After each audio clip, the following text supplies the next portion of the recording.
Te ke lava o mauia pe a me e loki ko e ni okfaya e ngā ue whakapepa. Broadcom Broadcasting. O ne osi pe events taktaha. Te ke lava live stream hiki ai Paula o Moi maua Moi tu o atu o atonu pe ia kau me te whiau. whaiva i he taimini. Koe ngai ta ko i he taimini. Ka koe ni o hoko atu ke hiti hono tolu. It's 4 o'clock. Hiti hono tolu tuku mai he taimini. Nau mata tatau mai ilonga buto puna mai masi i toloa. Ila i siapa ya me i toloa. Kamata mamahe mai e ki mua. Ila i siapa ya me i toloa.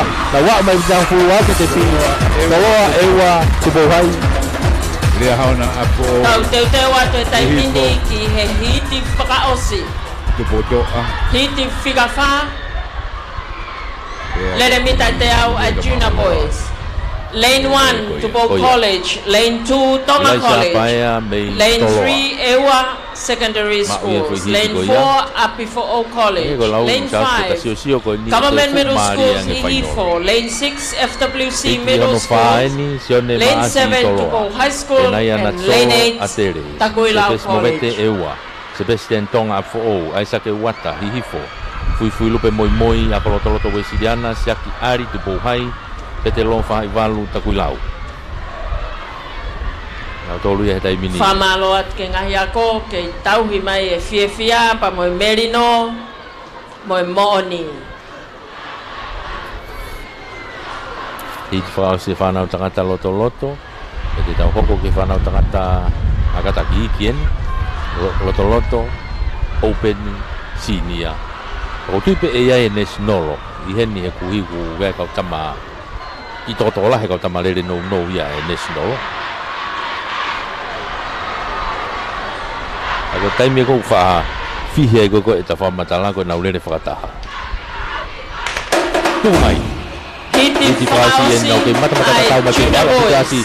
E reini ko ia i le to mata tau ma pe ewa na mo te me ewa. Ka ke ko tu ani ko tupo hai. Saki ari ka i loto ga ia maasi me toloa. Toloa tupo hai. Tolua tubo hai pa ewa. Hiti ko na sere mas. Mata tau mai pe wa o mai ki mita e uanoa. Toki ki mama na ke ai. Lane 2 Tupo College, Lane 3 Ewa, Lane 4 Tupo Toa, Lane 5 Monga Olive, Lane 6 Tonga High School, Lane 7 Tonga College, and Lane 8 Liahona High School. Unu atu ai ko e lava ia whanau tangata iki. Tau hoko ata tō whakatoanga whakaose atu ke ngahi timi lele fuka takai taha o ngau final te osigoni a lele mita te au. Whakapapaui, ose tariui, whakapapaui ai kau whiauhi, ko ne lava pe koe ni. Hiti waki. A lele mita te au, tau hoko atu nema. Iai whineasi tupou tai lulu, last event here for today. Sias tau ataina ewa, se oeri tupou toa. Maase o whahulu mo ngā orive, tau whahalatoa tonga hai, ko otu whangawalu ki walu atere, pea mo penion le hauri lia hona. Māua te tepi.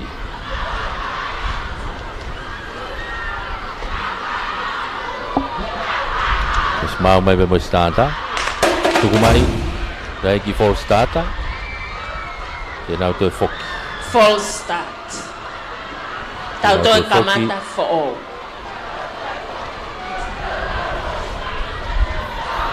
Pei ma o popolere i peno fo. I te whaiva he taimini e ngahi apiako. E foki ki he kau pou me kau mamata i heni he grandstandi. Kei ma o popolere i pe no fo.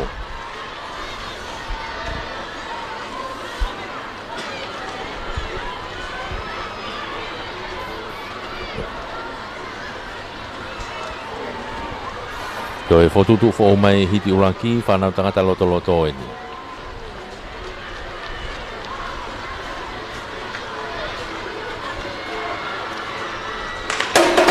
Tuku Kumai hao e taimini puna mai taimini atere ko hele ni roto he ko Kivalu loto pe ko atoloa ko waske Kivalu to waske loto na ku te pi Kivalu atere toloa tau te watu ni ki he hiti fikawa Lane 1, Ewa Secondary Schools. Lane 2, Tonga High School. Lane 3, Tonga College. Lane 4, Tupo High School. Lane 5, Tailulu. Lane 6, Labenga Mali. Lane 7, Liahona. And Lane 8, Tupo Toa College. O hauni wawe me Ewa, semester alpha Tonga High. Sione atu ake tolo atu atere. Amnias minoneti Tupo High. Sales Tonga Tailulu. Ofa koloi la venga mari ma umuna ria hona o flau mo tu iu ku botoa o toki wakain ke ngahingo au asi heni saos ange ko ia ko semester alpha Tonga High o lau mari tau sipoti ko moni mo fia pe mo merino ngo tu ki mo ai Ange foko lau ko me ko tama rere ko e mooni ko e fai toto ko tama rere tai lalahi Hiti Fikawa Intermediate Boys ka ko ia tu mai dai min nau tu mai hao mata tau ko babe aku tu asi ko rere ko ia ito na ko mata atere atuake sione atuake me atere hao mai dai min ke bita hu tepi atere o ko te ria hona tai lulu ba mo tu hai ai wa Tau te watu hiti ono tolu pe ko hiti frausi ai Intermediate Boys. Lane number 1 Mounga Olive, Lane 2 X Community School, Lane 3 Tupo High School, Lane 4 Taufa Haupilo Levu, Lane 5 Takuilau, Lane 6 Labenga Mali, Lane 7 Tupo College, and Lane 8 Tonga College. X semisi tu Pulotu me X Community College ko penai tu Pulotu me tu High ko laulotu tau fo me tau fa Haupilo Levu o peti ahoafi Takuilau leo po me pare la venga mari o taria fu piukana toloa ya mo amilame finau atere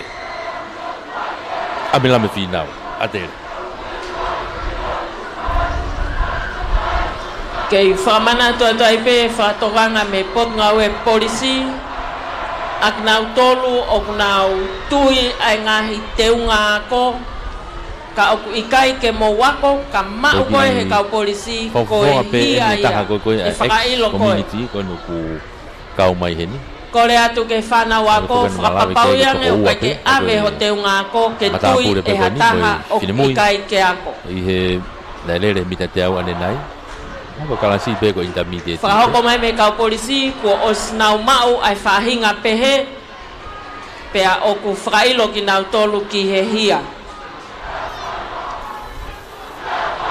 Ako ia, ko e hiti whakaosia nia e whanau tangata loto e.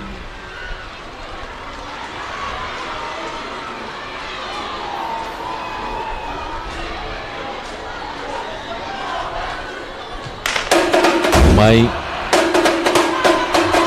Wow. Toloa dia ko simu ambai aku kan ambai toloa. Bukan ambai toloa. Wami aku dah letak main awak ke tepi toloa atere. Dia tu High.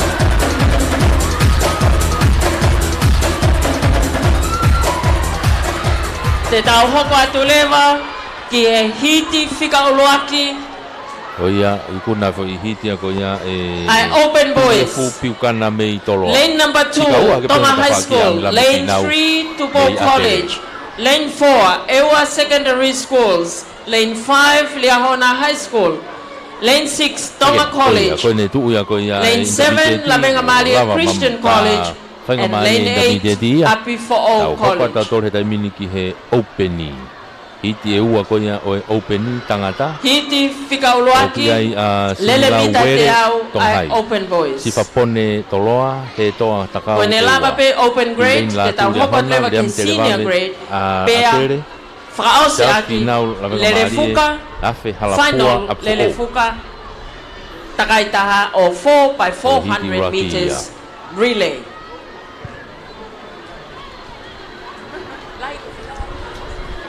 Ko e tau taimi, osi ai minite tātaha mei he wha e whiawhi. Nā tau amana ke tolu hongo fulu. Ko e osi ene hou ai taha me tolu hongo fulu. Toi e tau foi i vendere fuka e vave pe. Ape te tau ape ki he nima. I he ahoni. Ko hiti uraki open tangata. To e whamana to pe taimi ai ka wifi ngahi ako o e wahe kolo. Ko e hafe ai walu a pongi whareifi e api polisi.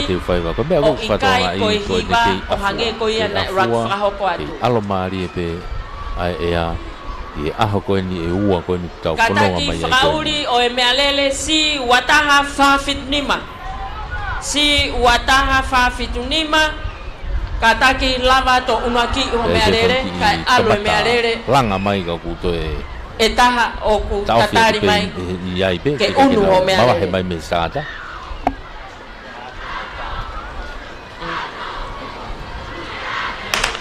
Tuku mai o Forsata. Ko e toe whehala ki e taha. Ko e tau taimi o si wanoa me wha.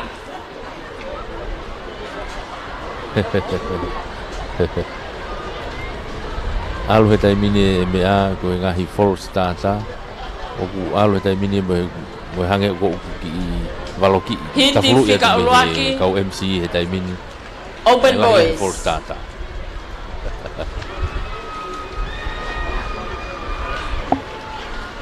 Ai ke te foke atu pe ke nau toe kamata fo o mai be.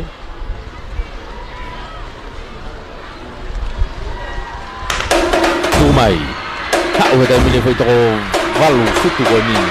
Mata mai ria hona nei mo ko pe la tu ria hona tolo ko pone. Ria hona ulak ria hona tolo atere.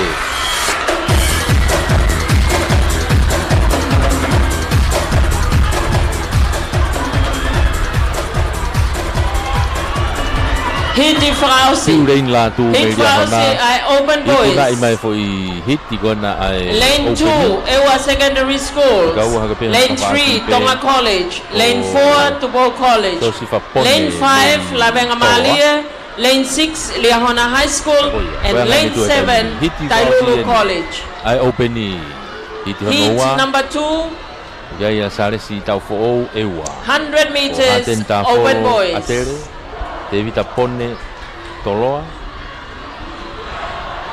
o luz las vapoi la Coreatu ke kau ofisiolo koe ni i loto ka mo kau feauhi mok mo tolu koe ni o kui he loto mala e o ku kai ke kau i event pe ko officially loto katak lava tureva ki o mo kau fataha ko ia i he programa i he hoani Kai teu a lere fuka 4 by 400 meters. Toi mai a hiti Frausi en.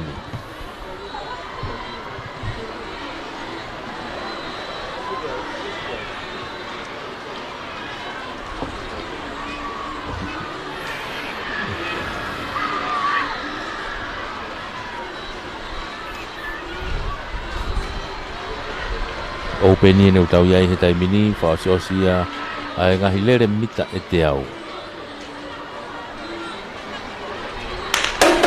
Mai. Tu mai ko ia pone. Te vita pone mai toloa ka pu. E ka fa ki ko ia ona. Wilson Tonga. Ka ko sama mai te vita pone ia mai toloa. Toloa atere ia hona. Hiti Frausi ai Open Boys.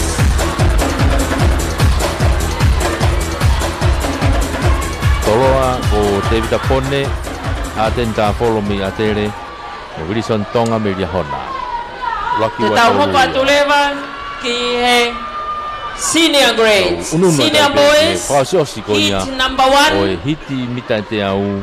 Oi lele mita e te au. Te au hiko ia. Oi aho koe ni hono. Hiti Uluaki. Lane 2, Tailulu College. Lane 3, Tonga High School. Lane 4, Lavenga Malia. Lane 5, Ewa Secondary Schools. Lane 6, Tupo High School. And Lane 7, Liahona High School. Lo tima tunitau tailulu. Kario pas movete tonga hai. Kataki. Kata la venga mari e. Feo faaki have. Whakatoa ngai mai o koe track steward o fuka kulokula e taimini i loto. Sio atange kau track charge ki ai.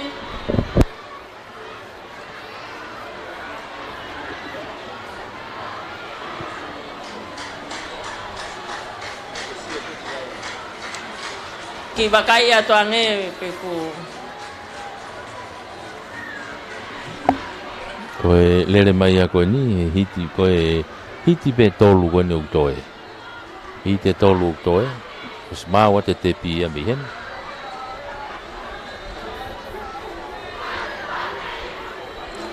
Tau teu atu eni ki he hiti uluaki lele mita te au ai senior boys.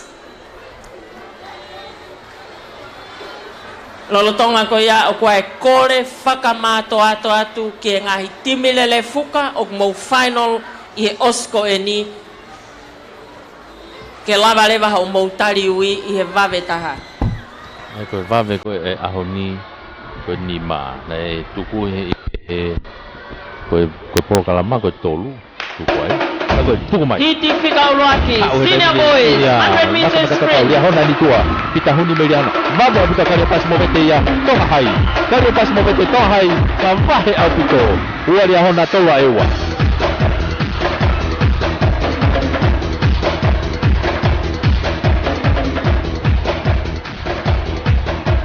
Tau teu atu eni ki he hiti whika ua. Senior boys. Hiti koe ni. Lane 2, Api 4, Lane 3, Tupo High School, Lane 4, Ewa, Lane 5, Tonga College, Lane 6, Tupo College, Lane 7, Liahona, and Lane 8, Lavenga Mali Christian College. Te evita latini Tupo High. Ahas la kulu Ewa. Katak paspasi ya te timilele fuka kuris a 4. Fohe folau toloa. Malo. Tupo umua mohore Liahona, sione asi Lavenga Mali Oia. Katake ngahi timilele fuka mo final 4x400 meters relay. Report to the marshalling tent right away.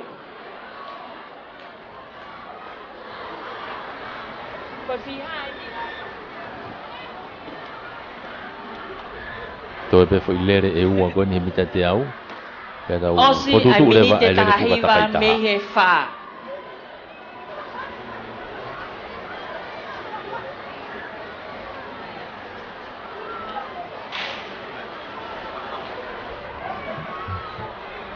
Ki i whehalaki ai kamata. Koe ose ai mini te tahiwa mehe wha.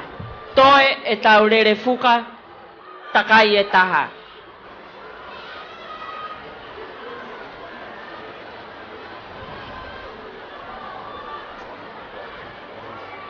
Kataki whakatokanga atu ke kau officials e ngai field events o whakaose e taimini. Kataki whakalawalawa lele ia. Ke lava whakataha pe pamo ngahi whiauhi ngahi track events. Ni tuku mai taimini. Hei te hono wāli vere mai koni lau. Mata tatau mai koni. Hiti Senior boys. Toloa mai ko folau. Folau, toloa. Mamahe apita mai. Toloa. Ewa atere.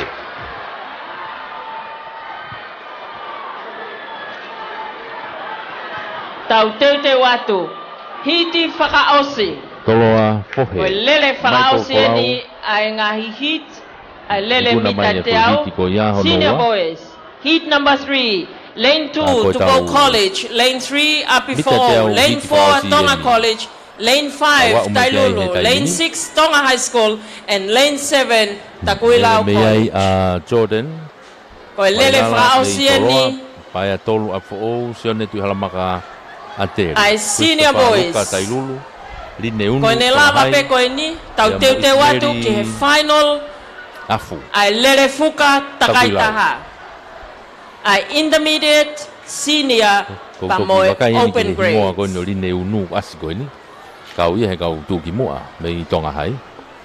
Tata tu whito ke here mita te au. Kau nau lere whakataha mai nau tolu mo Tuihalamaka. I he lere koe ni.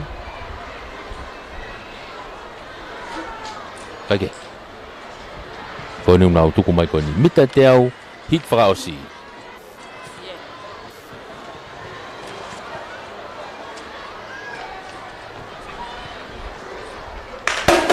Tuku mai. Hau koe ni nau lere mai koe ni. Mua mai taimina rine whakau. Vai lala nei loto. Toloa, vai lala, toloa. Loto, tak mai mai taimini. Uak mai toloa ako. Ko ene lava ia e tau ngahi lere sivi o e ngahi lere mita e te au. Toeme a foi track event e taha ko tau final a lere fuka takai taha pe ko lere fuka mita e whake au. Maro Nacho que foi fácil ko e nake mo e whakamomoko ki ai.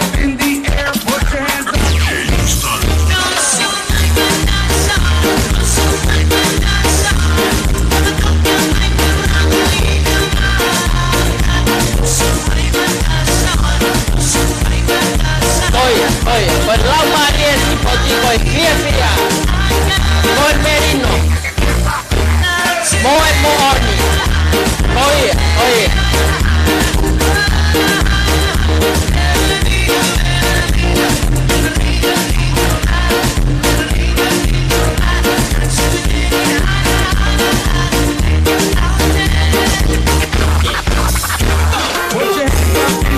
Kata ke kau feu ni ko ni loto malae. O kata ko ya tureva ki no mai no ko anga. Teu te tau pasi I final o lere foka 4 by 400 meters. Pamalo ate kau oficiare, pamalo ate kau starters. Malo en awela.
Malo.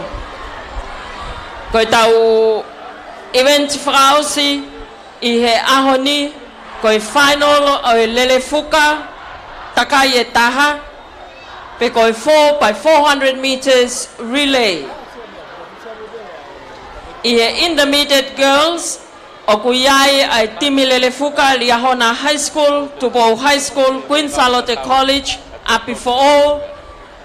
Ewa Secondary Schools, Takuilau, Tonga High School, mo Tailulu College. Lelefuka intermediate girls, ok nau alu kato ape koe nau tolu ke final, nakai ke nau kau nau tolu I he preliminary ane afi. Na nau tolahi feunga pe ke nau toki final nau tolu. Koe intermediate boys, Okuyai ai timi Lelefuka, Tailulu College, Ewa Secondary Schools, Api for All College, Tupou College, Liahona High School, Tonga High School, Takuilau College, and Tonga College. All right. Koi open girls, Takuilau College, Liahona High School, Tonga High School, Queen Charlotte College. Senior girls, Ok final ai e Tailulu College, Takuilau, Taufahau Pilolevu, Queen Salote, Api Fo'ou, Liahona, Ewa, Pamoe Tupou High School. Koi Open Boys, koi Api Fo'ou College, Lavenga Malie, Tonga College, Liahona High School, Taufahau Pilolevu, and Tupou College. Koi Senior Boys, final at Ewa Secondary Schools, Tonga High School, Tupou College, Tonga College, Liahona High School, Api Fo'ou College, Lavenga Malie Christian College, Peamo Tailulu College. Oguyai Pamo Timi Lelefuka and National Team. Fakatuanga yange ko National Team e lele fakatahape a National Men Pamo National Women. Ko National Women oku iai ai timi ko National Men oku iai ai timi etolu ko timi A mo timi B pa mo timi C pe ko National Women ko timi pe etaha te na ulele frataha pe pa mo National Men kataki lolotonga e tau tari ko ia ke whakakato ai final ai lele fuka takai taha.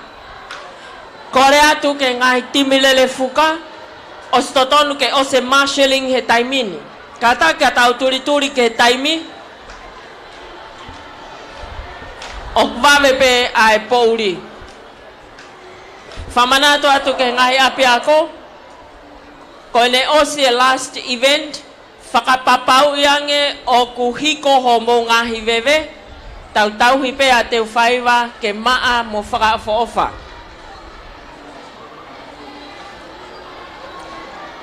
Whamanato atu, ko a pongi e kamata e tau polo kalama pongpongi i he hawhe aihiwa. Ko e hawhe aihiwa, ko tau tolu koe te tau ihene hawhe hiwa, ko e kamata ia a e lotu. Ko a pongpongi, whatonga ia tu whamanato atu, Palestini Sionelangi, Liahona High School, ko koe te ke whai ai lotu a pongpongi. Hawhe ai hiwa. Pea koe event whika uloa ki a pongpongi, koe hoko ia ai hiwa, koe final ai lere mita e walunge au. Kore atu ke kaumamata. Koe aho malolo whapureanga pongpong.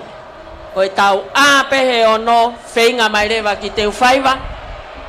Kamata e tau spoti i he hawhe ai hiwa. Kamata aki e tau lotu he hawhe hiwa. Koe hoko ai hiwa. Koe kamata ia ai final lele mita e walunge au. Kamata ai pe pamoe ngahi field events. Lahi au pito a pongpong. Aku ia triple jump, high jump, javelin throw, shot put, discus, katoa ia a pongpong.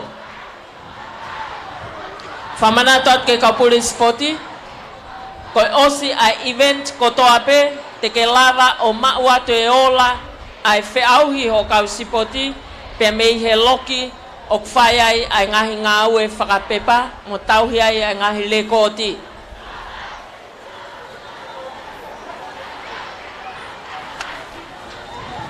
Kore atu ke ngahi timi lele fuka ko ku final, ko ne mau, kore atu ke ka officials, ko ne mau pe tari ui, na ulava hake rewa ki loto. Kore atu ke ka track stewards, ka taki, tokanga mai ki he ngahi feitu taktaha i he track o ku ke tokanga ki ai ke whakamau i whakalele e tau whiauhi koe ni. Koe final in. Koe ne atu e DJ ai foi fasi koe ni. Koe ne osipe foi fasi koe ni. Ko e tau kamata ia whakamato ato.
Kataki ko ki kore atueni pa mei he tokotaha o kune tauhi e taungahi nau sipoti si o tame ongoloka kia ki tautolu koe o tau head i e ngahi field events ko mou whatongia ke toka ngai e taungahi nau sipoti o whahoko ake e whiauhi ko e ne lava lelei ai whiauhi kataki whakamau whakafoki mai ki a si o tame pea mok nau tolu koe ok nau toka ngai ai ngahi nau ok whai ake tau sipoti.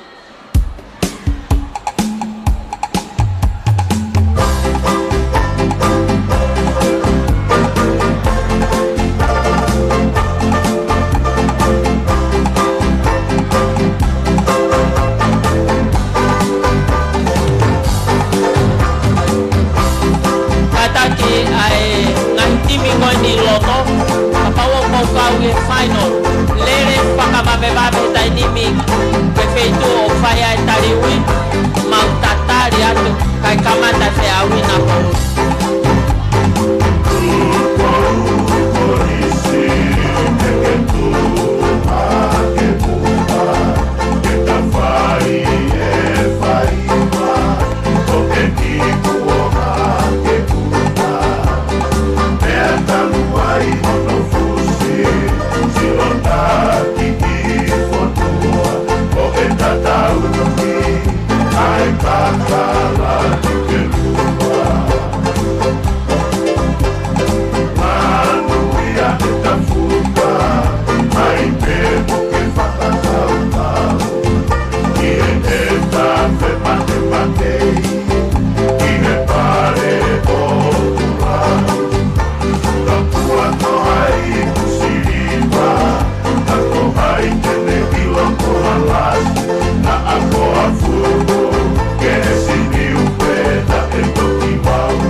Kataki tau kei taltare atueni ke kamata ai Feauhi koi final Lelefuka Takaitaha 4x400 meters relay.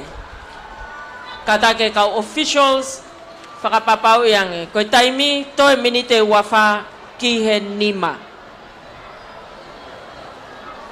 Tau whaamu pe e osi e tau Feauhi ki mua he hawhe ai ono.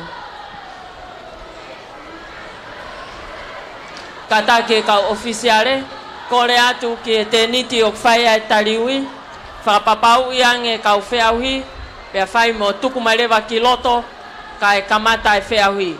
Kua maa watu e starter.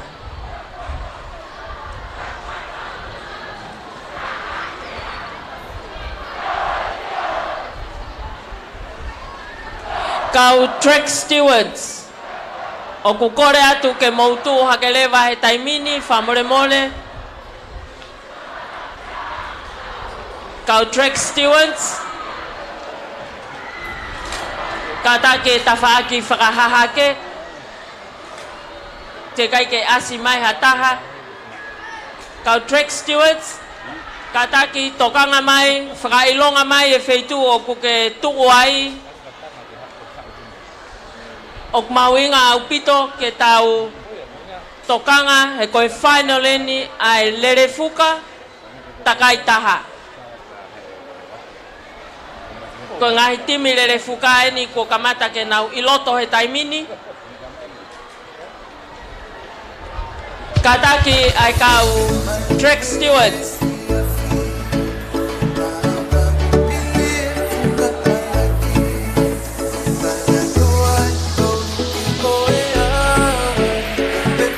Iyo, ko kau track stewards ene tawhaaki whakatoke lau, ko nau mau mai.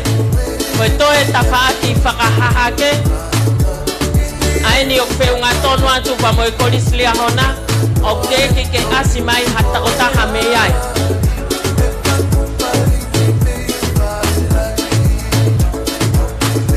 Papapau e kau track stewards o kuyai ho fuka,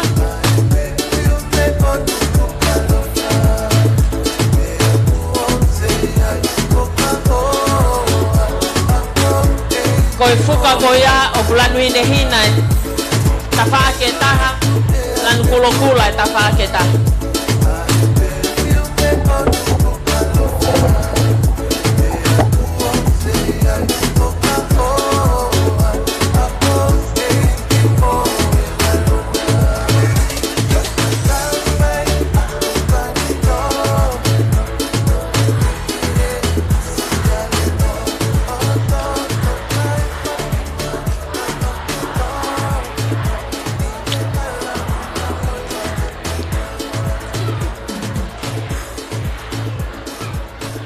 Kua mau mai e kau track stewards e turiki up for all, pa mo kau track stewards e tawhaak whahahake whiunga moria hona, o kwhia mau ke ki i whakailonga mai a kau track stewards o whiunga atu pe a mo lawenga maarie.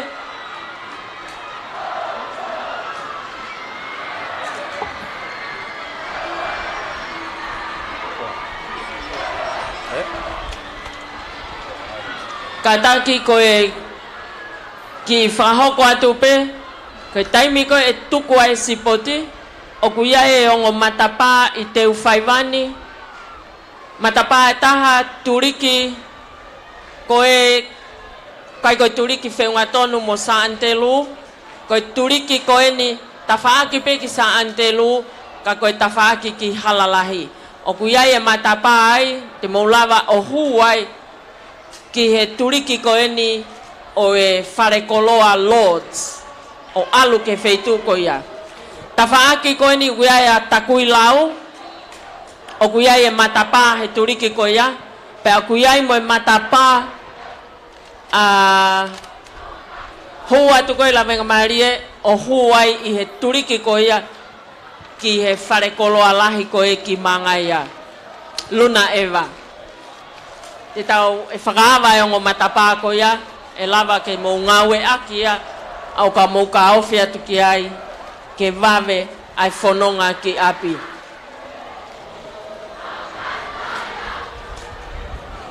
kay whakaos mai he taimini ai puna akau ai Open Boys. Koi tolo tiskas ai Junior Girls. Pea moe long jump Intermediate Girls. Koi ngahi field events ya okay whakalava-lava mai e taimini. Lolotonga ko ia o tau kei taritari ke kamata ai final e lere fuka ai Intermediate Girls.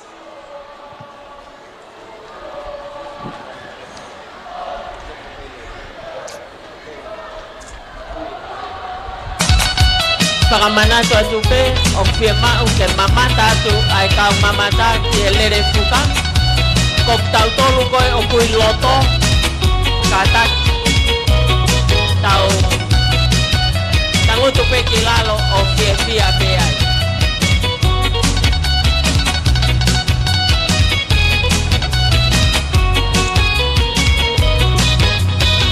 koi lele fuka final ai Intermediate Girls 4 by 400 meters. Lane number 1. Lane number 1, Liahona High School.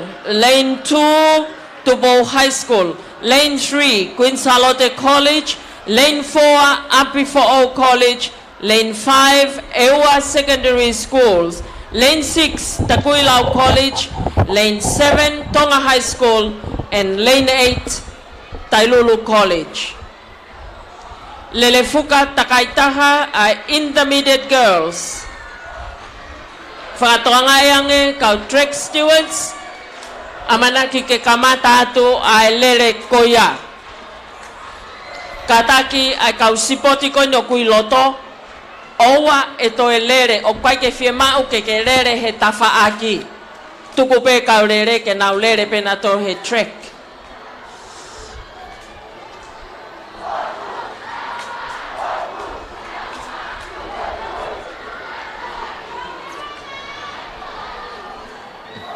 Koe taimi lele taha, koe reko ti whaoia.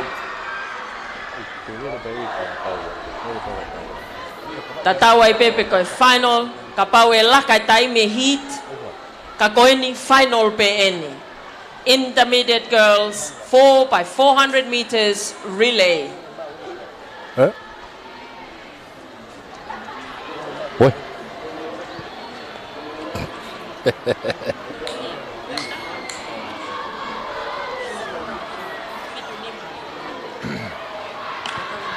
Kata ke whakauri koe ui whawawawea tuen ke whakauri o ki mea lere na e whakatokanga tane nai.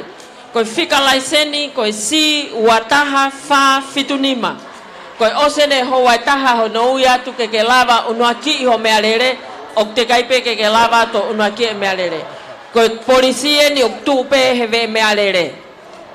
Si wataha wha fitunima. Kata ki mua unua ki yang e mea lere, ka lava u mea lere ke he o al. Koe ose miniti e wanoa me heni, koe tau ia ho mea lere.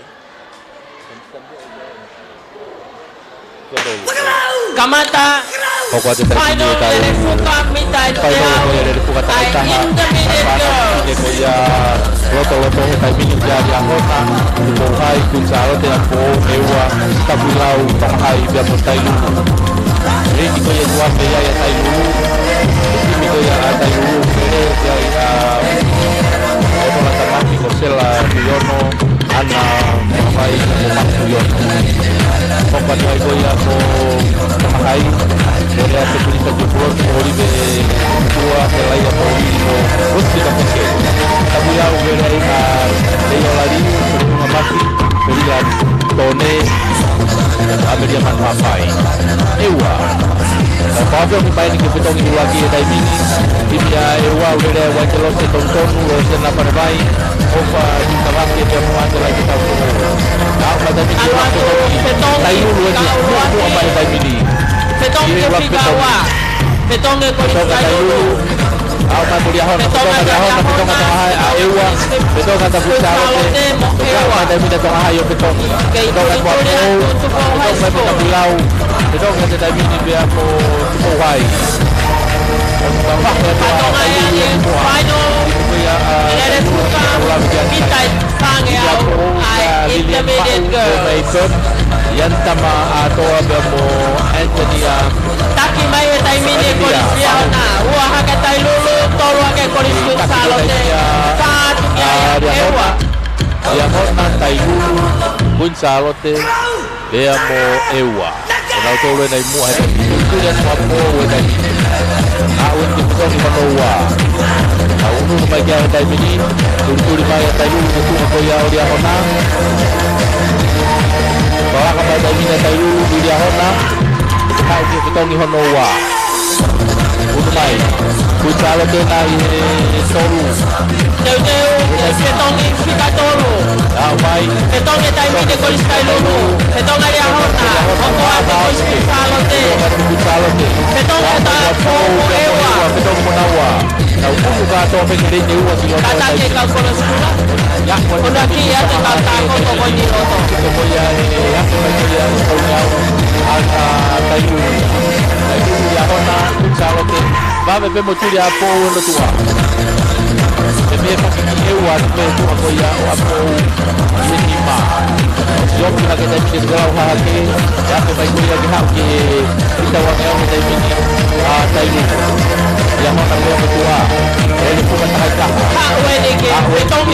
Tong pausi ini.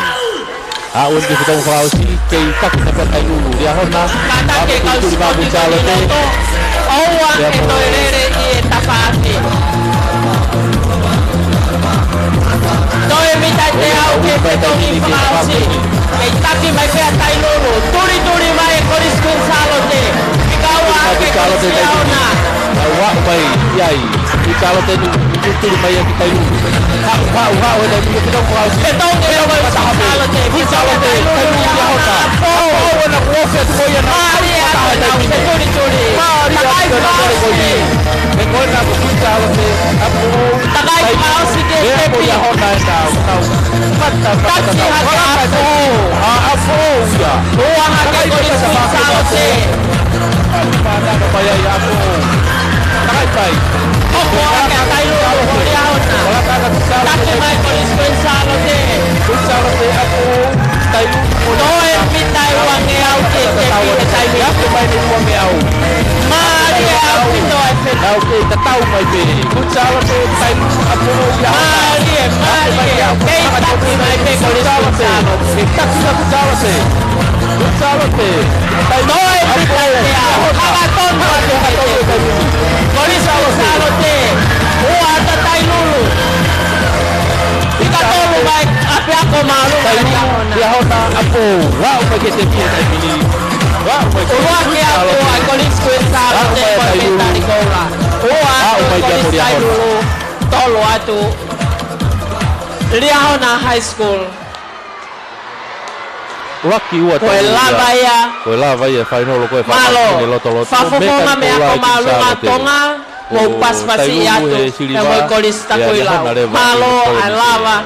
Whakakakato. Mari au pitolere. Final 4x400 meters relay. Whamalo atu.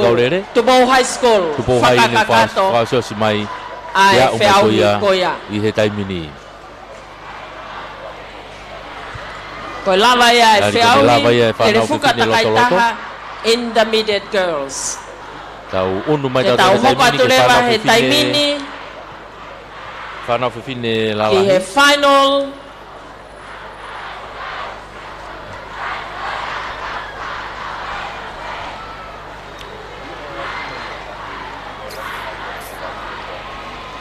Whanau whiwhine Kataki, kore atu ke kau whafofonga me he ngahi api ako. Ai ko hoko mai ni ko. Oa te ke toirere hake ki loto tari e kau rere. Alua Tukupe ke kau kolo skula ke nau whae ngai timia ngawe. national. Rai tim tolu tangata national. E wai tim tang fefine pe taha national. Ai ngari te nau rere nau tolu mo open ni.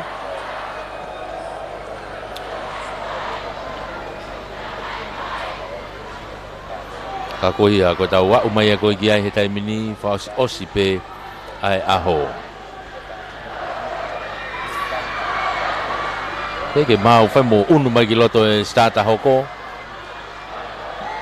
Tō lahe loto mala e he taimini. Kau hiko e ngahi timi lere fuka. Ngau osi loto kotoa. Nau kei hau whakatimi nau tolu he taimini. Ka koe hoko ni au lue mai koe ni. Ti mene a Kristonga au taki mai koe ni. Te tau hoko atu i he taimini ke final 4x400 meters relay at Open Girls.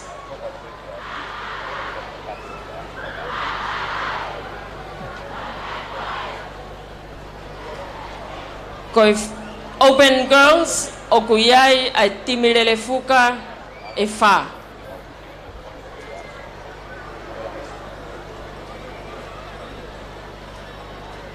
Takuilau College, Liahona High School, Tonga High School, and Queen Charlotte College.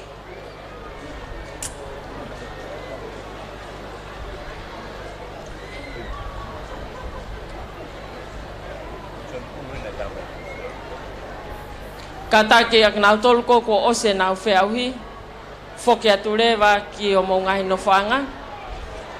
4x400 meters relay, Open Girls. Lane number 3, Takuilau College. Lane 4, Liahona High School. Lane 5, Tonga High School. And Lane 6, Queen Charlotte College.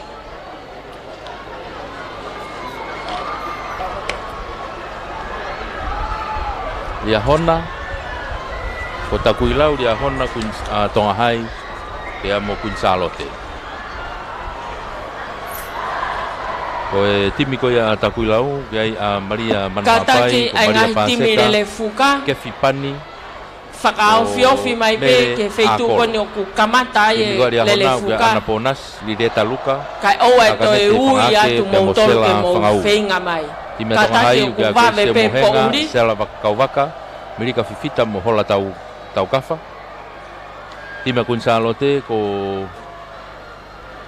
toe minite fitu Mehikite ki he nima. Mere Ulupano, Lucia Mafua, pe amo Ameria Laumano.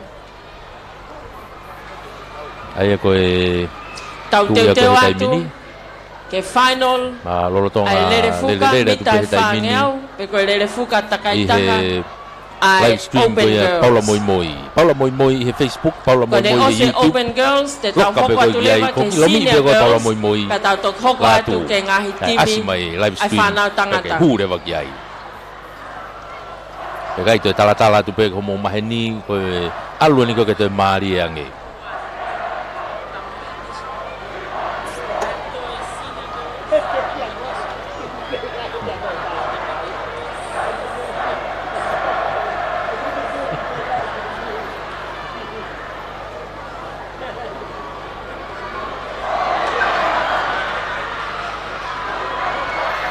Teu os mau giloto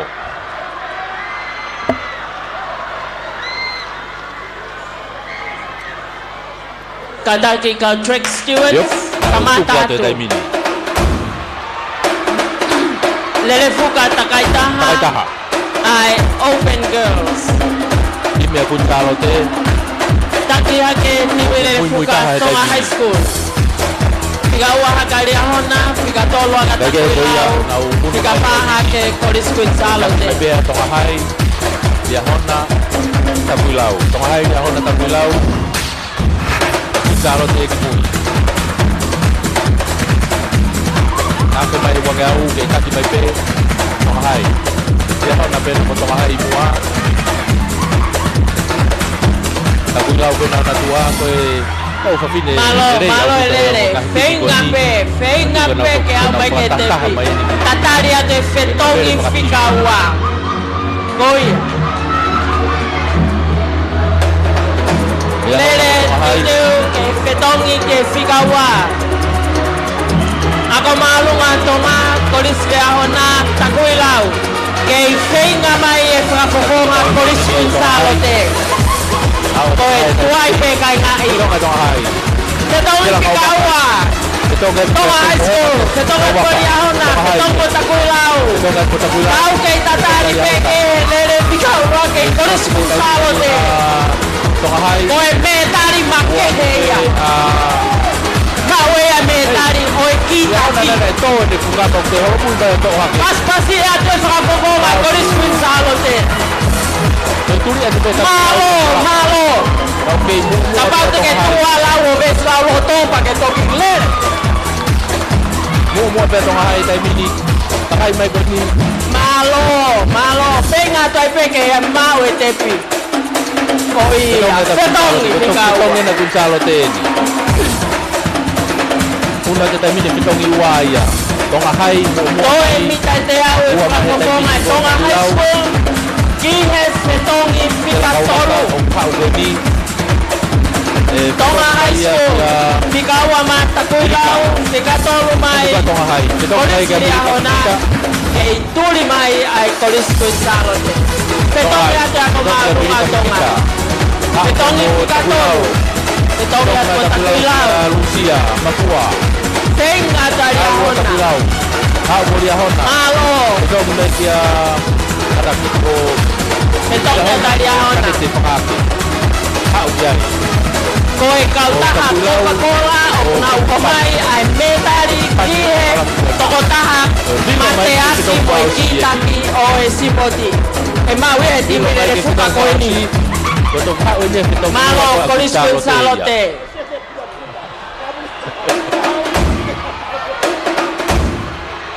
Kau kumei me ya umat e te hau pe tonga hai ma umat kunsalote. Te kai ke petongi uai ya. Open girls, 4x400 meters relay.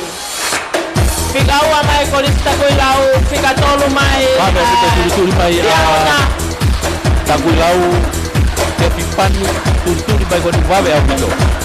Petong ya ke kolis kunsalo te ke petong pikatolu. Petong ya kunsalo te ya kona petong ono wabe. Ha wa tong hai. Petong hai. Kia hola tau kapa. Hola tau kapa. Ya tepi ma tong hai. Motu mano. Takuilau. Ha wani takuilau kia mere akolo. Tok petong kia mere akolo. Malo ya ona. Motu mano atu. Hola tau kafa ia o tonga hai. Tok ya umai bia moria hona ke petong paus mai. Koe ulu aki ena. Petong paus mai bia moria hona. Petong kia pa. Ko whakalaka mai ya petong pikatolu. Kata kita dia hona. Malo tamai ki. Sewa.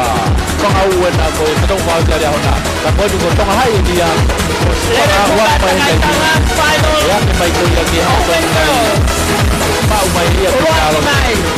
Jika kita tahu kita Tonga ya, ini lele buka. Ako malu ngatonga. Tonga high school atau apa? Oh ya ini tepi mai matong hai. Saya tonga hai. Aku di tepi. Sela tau keluar ke tonga high school. Oh apa? Oh ya wa mai ke tepi dai. Ingat mai ke kawan takuilau kole. Tahan dia. Jika tolong dia aku salote. Tiga pato ai kolis kunsalote. Oh takuilau ya.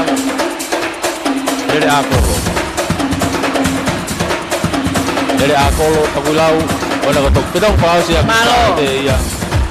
Dari Ameria Lamanu. Kako tak umai ke tepi dai minia takuilau dari akolo. Tika ua ya. Koe tolu ni ko dia hona ya. Koe ni no pawa umai ko ni o Sarah. Malo tolu atuena. Tepi mai Maria hona. Kolis dia hona. Umai dai minia ke bita ngopulu. Wow, oh te gafe. Wow, que petari siriva. Ko poni se gataki. Bem ya fega mau ko petari. Mau mo ko petari ku sa. Lagi. Tako ia ko lava ya ko to be ku sa lo te. Ako fonga timile fuka kolis kun salote. Kada ki paspasi atu. Tako ai timile fuka open girls. Ai kolis kun salote. Siriva ko takuilau. Malo ai tau mai ai malu e tau peaui. Malo. Malo Queen Charlotte.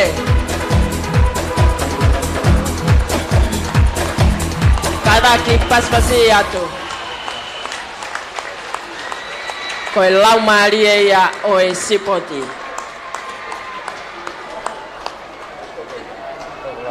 Koe lava ia ai final le refuka takaitaha ai Open Girls. Ai whanau whewhine. Tau hoko atu lewa he taimini ki he... Te tau hoko atu lewa he taimini. Whanau whewhine Ki final ai le refuka takaitaha 4x400 meters relay ai senior girls. Whanau whewhine lalahi eni tau una tu kia he taimini. It's 5 o'clock.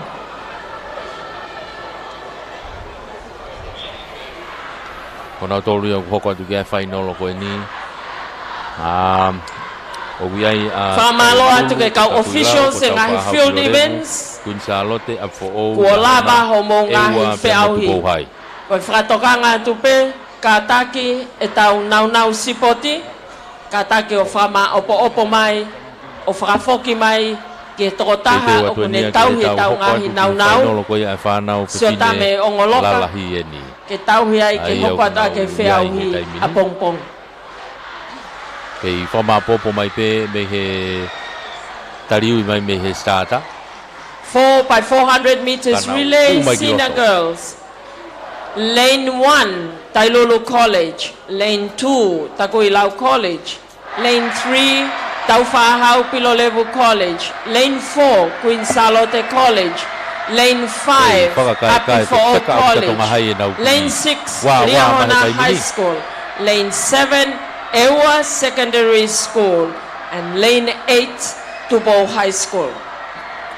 Koi final eni, ai lerefuka, mita whangeau, pe koe lerefuka takaitaha, ai senior girls. Nai kei lere ai pe ai kau whinemui mei tonga hai. Whatoanga iange kau mamata spoti, i loto mala e tawhaaki o e puna akau, o kukei whakalavalawai, ai whiauhi puna akau, ai Open Boys. O kuiai ai whakafofonga o kolisko tukou o kunekei whiauhi i he whiauhi koia. Tailulu ku rere a Paseka Vereika ko Vasa Selupe, Prepiola PA, pia mopai a whatawhehi. Koe intermediate girls, long jump. Luciane Reha, o kukei whakaosi moia. Tau whahau Pilorevu, iai a Karesita Ofa, Mere Lantus, Charlotte Masima, Pauline Fustua. Queen Charlotte ko Mere Lataimoa, Mere Kafa, Maria Ahau, Pemo Veronica Taualupe, Afo ko Maxine Fangake, Asina Te Taufa, Ana Lauteau mo Ameria Maire. Liahona ko Sela Pascala, Kataki long jump, ai intermediate girls. Ola Pemo Oriana Antoni, Ewa ko Lavinia Afu, Makeresiloni, Paresi Utonga mo Susana Lama, ko tima tupu hai le na loto pau, Ana Piu, Ana Mafi, ya mo popua lepa. Whiauhi i he puna loloa. Senior. Kai senior girls to hai e final he. O kuiai e timi valu. O now final e ahon. Ka ko mana tu iko he wafe tahafitu na mei tata hake e tonga hai ia ai ngahi timi le fuka te fine.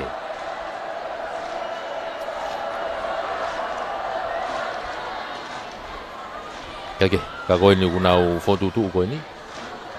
Ai u fai ko to be foke fitongia me hen. Nau unu ke nau ngahi tuanga.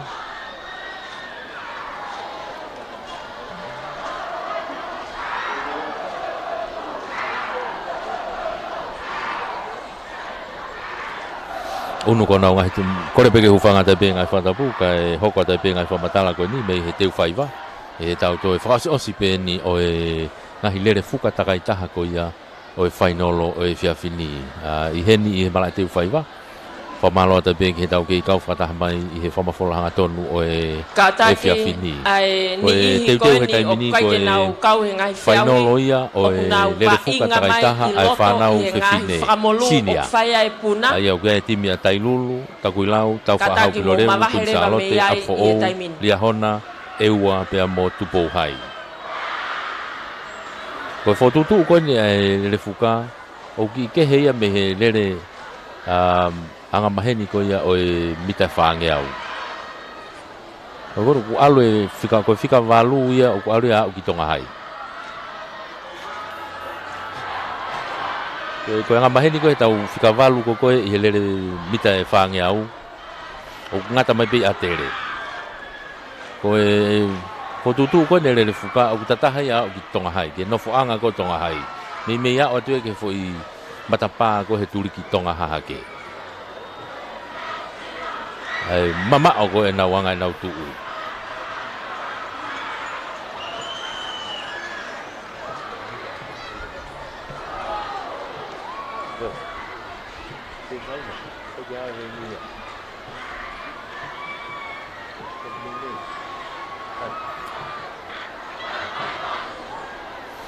Kau nau kau whataha tu ko ia i he houani. Ko e Kata ki ke mau mari mai ki wakai e atu nga fo ki lolo ange ne anga ne tu ana alu ki ko. Kau to ki i ko tonga hai ko tu ki fofeki ke tonga hai na ton mahalo ke ana timi ana. Riampo ese kata ki wakai ia tu starter pe ko hai me ku fai kai tokanga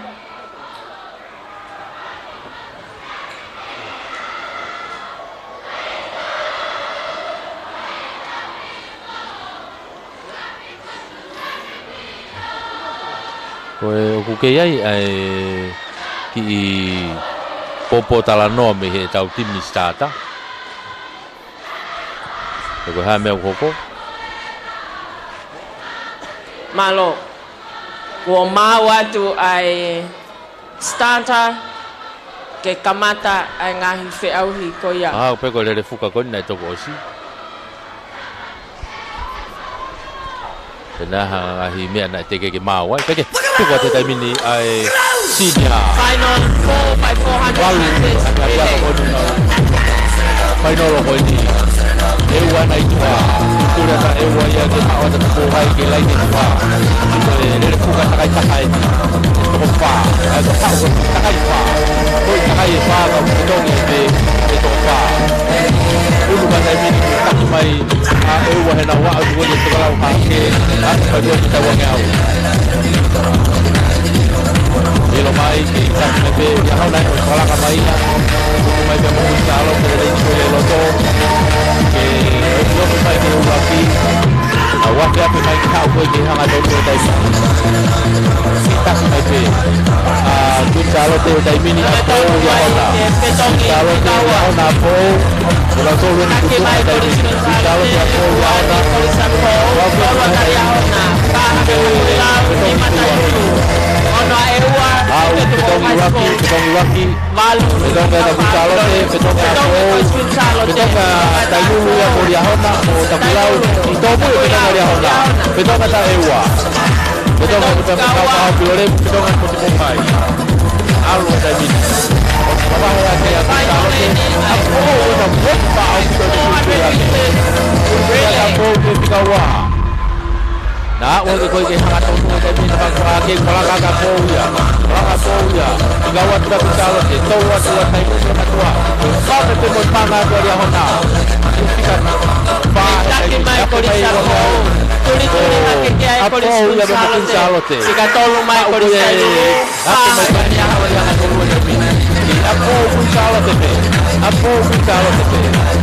now mata tahu mai pe apo mai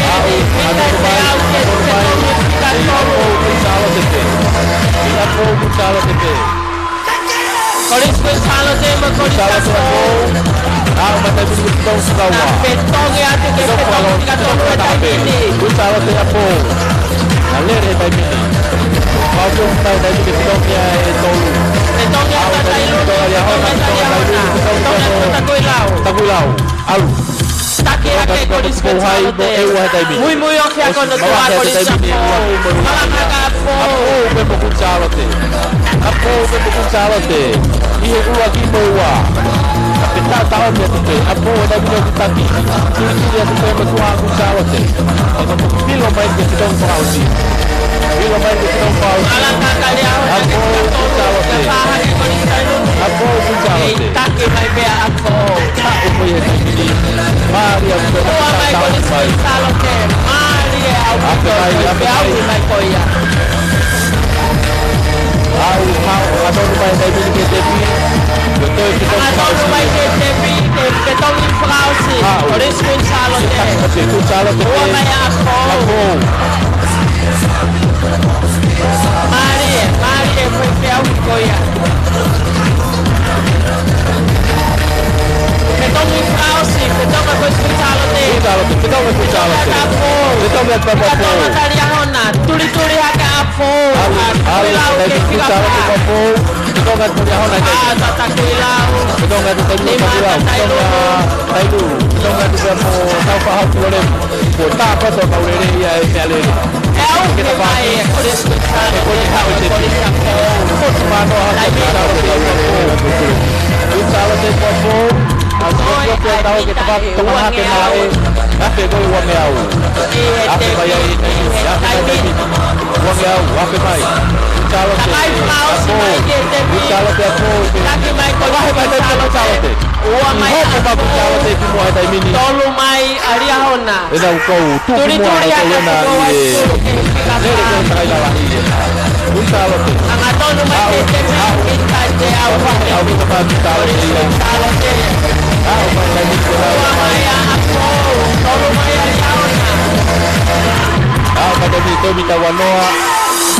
Lima tu mai pe dia hona na auto ki tu mai pe o fala ka mai ko ia I apfo o pas ia te fa ewa na fala ka mai ka ko ia ko me tari ko la o I ko na pe he ko kun salo te ka ko ia ai event ko ia ta ko la na to mi te hai vano lu ka te pi o si fenga mai pe ke a waka ewa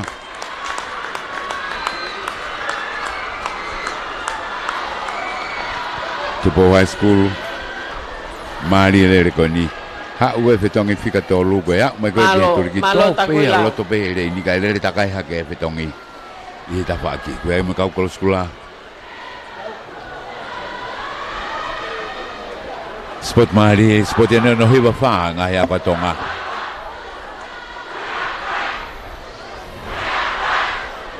kau udah te lava masih ya hona Mari ai feu hi puna kau ai open boys ko frafo fonga ia pe mi he ape ko malunga ria hona tau te wate taimini ki hoka tu ko ni ko pana tangata ai intermediate boys ko toi pe intermediate boys senior boys open boys pa mo national teams toi pe foi lere fa taimini toi minite ni ma pa po intermediate ko timi ko tailulu turi yare va minite ni ma ko ya Christian ngavisi ko fa kakato tau sipoti ya mo los resina mafile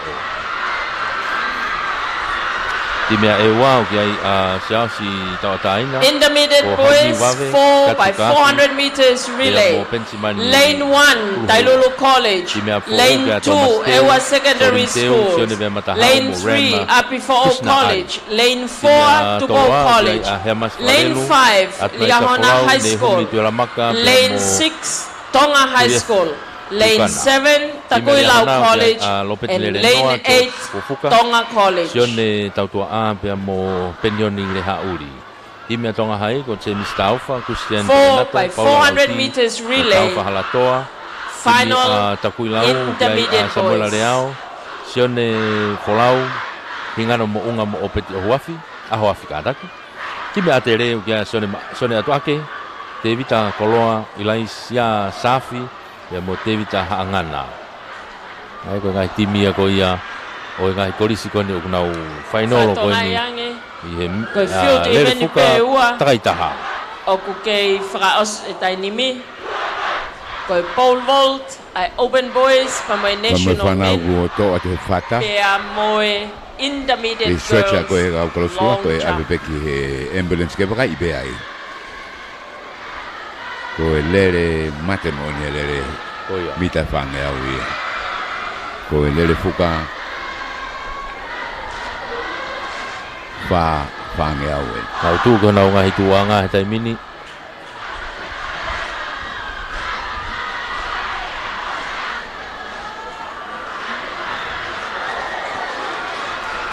lava atere puna kau malo alu fongaia o national lere fuka intermediate takaitaha kamata tu lere fuka takaitaha intermediate boys atere i mua o patu ke ne kuai ko takau tonga hai ba ka tu dia toloa ini ko ya i loto e tipu ka toloa au kuno ka tu ai ko takaitaha wa ka mai ni wa nga u ko ko to ka ha ke ni ta ka atere ko toloa ni ba ka tu mai ko ni ko ya i loto ape mai ko hau ka tolo tola ka toloa e tai mini na wa mai ni loto mai ya hona mita te au ke petong i kawa atere ya hona toloa Itake mai koristonga ua mai ari hona tolu mai korisko tu po apo wena wofi mai moia au hanga tolu mai tami fala ka mai tami ari hona tami ni na hau ke petongi ari hona apo petongi tami na atere petonga tonga hai toloa petongi tami ua mo tailulu ua apo tolu koristonga fa tu ai korisko tu tami ni koria hona ia hona apo atere toloa Nau tolo nai mua hai mini. Lere pikawa. Te tongi pikawa. Ka tau ko ai timi ko te ai au panga mari. Ke taki kari hona. Apo atere toloa. Toki taku lau pe mo tailulu pe mo ki ewa. Wa pe mai wa ngau te ni ra ko te lau ke taki mai kari hona ia. Dia hona pe ni au ki mua. Oma au pe ki ai apo mai ko ia mo manga mai ko ia toloa. Anga tolu mai mi te au toloa te ni. Na wasi bagi hanga tonu kita pute kalau batere ni na batu mai nawa ya kalau batere na batu mai nawa hewa mo tonu ta mini na hau tongi go ya betul kata hanga to ta mini dia hona atere toloa apo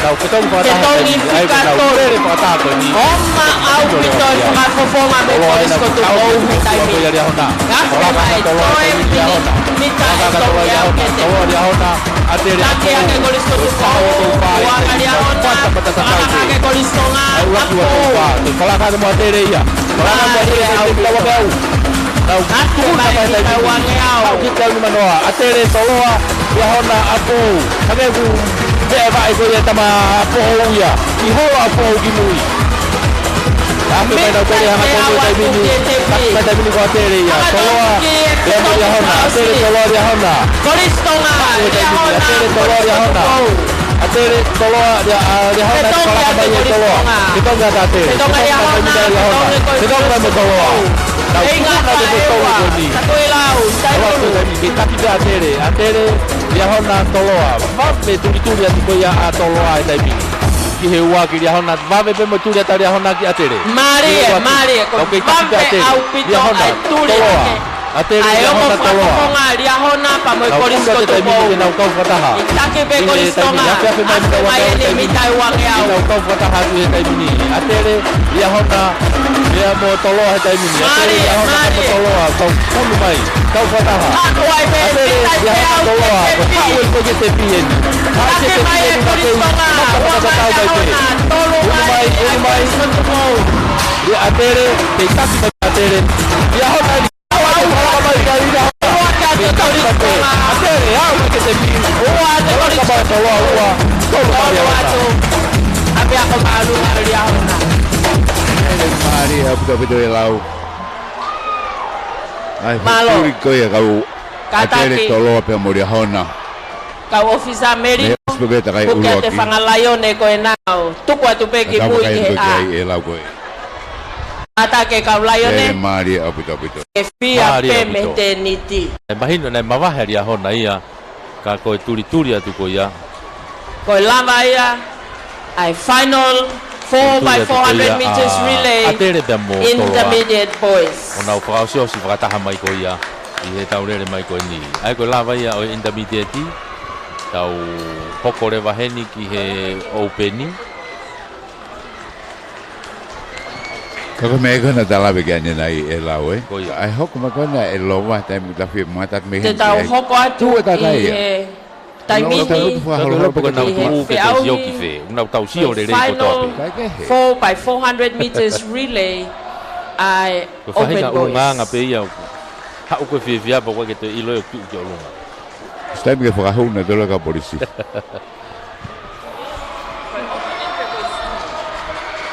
Aia koe open e ni au tau unu atu kia he taimini. Open.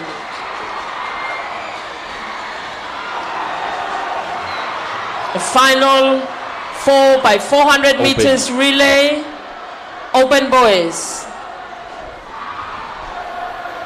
Aia kia e timi Lane 2 Apifo College.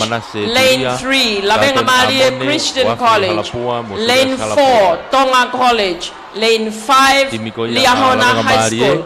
Lane 6 Taufahau Pilolevu College. And Lane 7 Tupou College. Open boys 4x400 meters relay. Wilson Tonga mo Piurein Latu. Timi ko ia tau whahau Pilolevu, ko William Noa, Moana Paongo.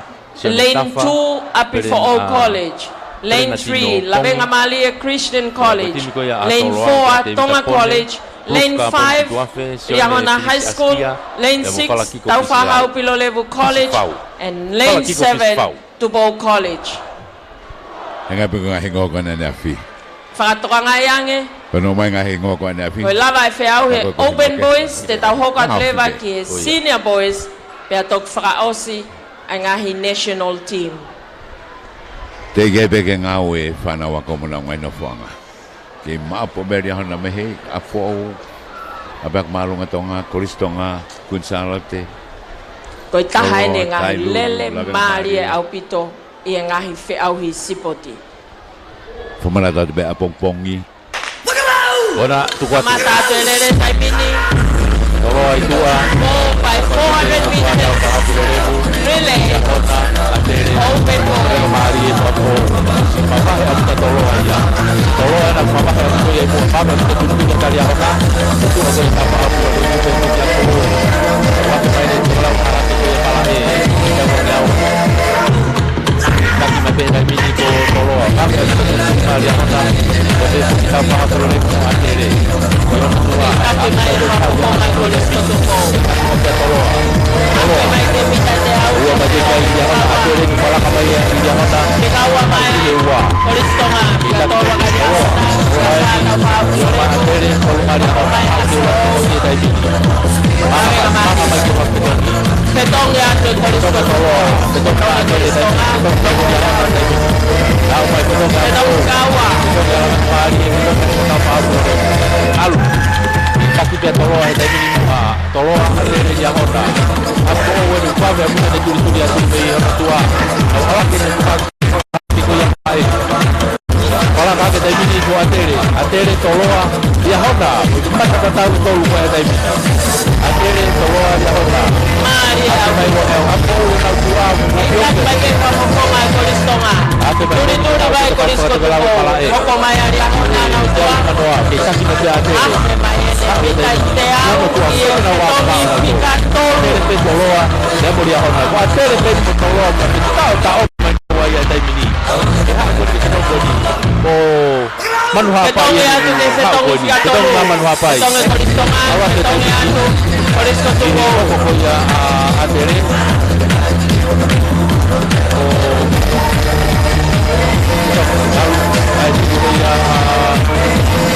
toloa ni pala ka toloa dai. Kalau kakak tahu itu ini, aku Benito Taugai Sake ake kolisto tupo, kawa ake kolisto na. Sake na piko tolo kwa nene ta oki binawa ni kwa piko iwa. Jadi ako na ko ako. Tolo kwa pa. Ape na taimini. Oma au pito e foi hau koe. Hau ya ki Hanga tonu mai mita te au ki e te pi. Hau ke tong pa. Mita te au ki e te pi. Atere toloa. Atere toloa. Atere toloa. Atere tu promo ba taimini. Betul ni aku kolisto na. Betul kwa kolisto tupo. Awas, betul kwa po we taimini. Oma au pito e foi re koe. Awatu ya hona taimini. Kako toloa be mo atere. Ape mai. Toloa be mo Hanga tonu ake mita e wange au. Ini tong pa usi ko kako ni ko te pi e taimini. Au Toe mita e wange au mai ke te pi. Otu mati ko be te pi e ko te pi no pau. Otu kitua. Otu kitua. Mari e mai koe ke au ki koia. Tapi wa pa taimini ho wa te pi. Au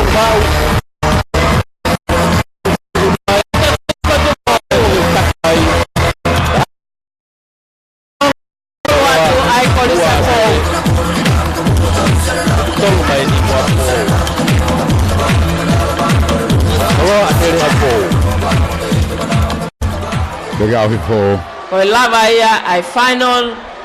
Au Rifo, Mita Hona. whange au. Open boys. Apo, enu fa asmai. Kataki. O kuia e kore atu ke kaumamata koena o kuofi mai ki e tepi finishing line. Oua te ke toerere hake kiloto o tari e kauwhe auhi. Te ngai tu tu ni o mai koia. Katake o ngā ofisa, Pake fak me fatoki ke ofisa ako polisi. ni whanau ka pau nau hela ia. E toerere no aia kataki loto puke a whahu. Toko tahe nu kei toko tope tue ki hita mini. Toko toi he lei ni koe pune vai ua uruaki mo e ua. Koe malo bende le mai. Tau te teo atu. Whani makoni. Ke final, O tai molo ki hata haka. Ai lere fuka. School ai. takai taha ai senior boys. Lau ki ngau e whakawawave o stone ke hiki ki ha stretcher au hiki ki tua. Ke wave taha. Kai ke. Ka atalo to malae. Ka whange ko guanga ke whanau spoti ka whange le vai pure 4 by 400 meters relay. Senior boys. Lane 1, Ewa Secondary Schools. Lane 2, Tonga High School. Lane 3, Tubo College. Lane 4, Tonga College. Lane 5, Liahona High School. Lane 6, College. 7,